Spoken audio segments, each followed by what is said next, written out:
मेरा नाम समी खां है और मैं काबुल का रहने वाला हूँ और मैं एक ट्रक ड्राइवर हूँ।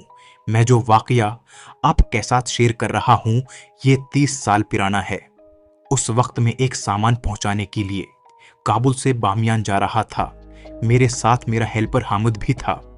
आप लोगों को बताता चलूं कि काबुल से बामियान का इलाका सुनसान मैदानी इलाकों और पहाड़ों से भरा पड़ा है। उस भयानक रात में अपने हेल्पर के साथ गपशप लगाते हुए अपनी मंजिल की तरफ ट्रक भगा रहा था। दोस्तों, आपको बताता चलूं कि इस रात मौसम भी बहुत खराब था। हल्की बारिश के साथ आसमानी बिजली चमक रही थी, जिसकी वजह से पूरा मैदानी इलाका एक सेकंड के लिए रोशन हो जाता। इतने में कड़कती आसमानी बिजली में हमें सड़क के किनारे 3 से 4 साए जाते हुए दिखाई दिए। हामिद ने मुझे और मैंने हामिद को हैरानी वाली नजरों से देखा कि रात के इस पहर इस सुनसान इलाके में आखिर ये कौन लोग हैं। जब हम करीब से गुजरे तो मैंने ट्रक आहिस्ता की कि शायद कोई खाना बदोश मुसाफिर हूं तो मैं उनको लिफ्ट के लिए पूछ लूंगा। मैंने उनके पास ट्रक आहिस्ता किया, देखा कि वो कोई इंसान नहीं थे बल्कि काले स्याह साए थे जिनकी हरे रंग नुमा रंग की पहली आंखें किसी बल्ब की तरह चमक रही थीं। ये देख तो हामिद की चीख निकल गई। उसने मुझसे कहा, उस्ताद, ट्रक भगाओ। मैं भी समझ गया कि मामला कुछ ठीक नहीं लग रहा। मैंने हामिद को देखा और हकलाते हुए पूछा कि वो क्या चीजें थीं। तब हामिद ने अपने दोनों हाथों से अपने मुंह को छपा लिया। चूंकि ट्रक लोडेड था तो स्पीड भी देना भी मुश्किल था।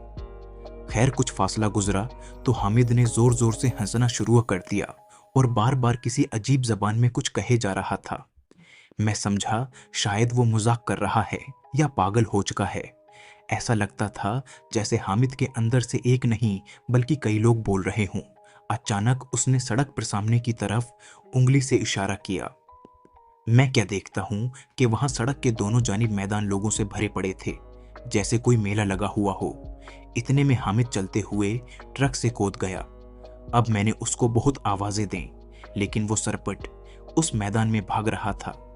बिजली कड़कने के साथ वो साए, उनकी चमकती आंखें और उनकी तरफ भागता हुआ। हामिद, मैंने ट्रक साइड पे लगाई। ट्रक से कूदकर हामिद के पीछे भागने लगा। मेरा दिमाग जैसे सुन हो चुका था। इतने में देखता हूं कि हामिद बेहोश होकर गिर पड़ा था। चूंकि वो पतले जिस्म का मालिक था तो मैंने उसको कांधों पे उठाकर ट्रक की तरफ बढ़ने लगा। मैदान जिसमें कई लोग दिखाई दे रहे थे अब बिल्कुल खाली पड़ा था। ट्रक के करीब पहुंचा तो वहां एक बुजुर्ग शख्स खड़ा दिखाई दिया, जिसने सर से लेकर पैरों तक एक लंबा चोगा नीमा लिबास पहन रखा था। फिर उसने किसी अजीब से जबान में कुछ कहा, जिस पर मैंने कहा, आप कौन हैं और हमारे साथ क्या हो रहा है। तब इस बुजुर्ग ने हमें ट्रक में जाने का इशारा किया। मैंने हामिद को ट्रक में बैठाया और चल पड़े। कुछ दूर आबादी नजर आई तो जान में जान आई। वो कोई गांव था। मैंने गांव की मस्जिद के पास ट्रक खड़ा किया और हामिद को सहारा देकर मस्जिद के अंदर ले गया। तब तक हामिद भी होश में आ चुका था। बाकी रात हमने मस्जिद में ही गुजारी और सुबह तक इसी मस्जिद में रहे। सुबह हुई तो लोगों से रात के वाकये का जिक्र किया, लेकिन गांव वालों ने बताया कि जिस सड़क की आप बात कर रहे हैं वैसे कोई सड़क यहाँ पर है ही नहीं। अलबत्ता जिन इलाकों से आप आए हैं वो इलाके जिन्नात से भरे पड़े हैं। तो दोस्तों, ये वाकया अगर आपको पसंद आया हो तो चैनल को सब्सक्राइब करें। शुक्रिया।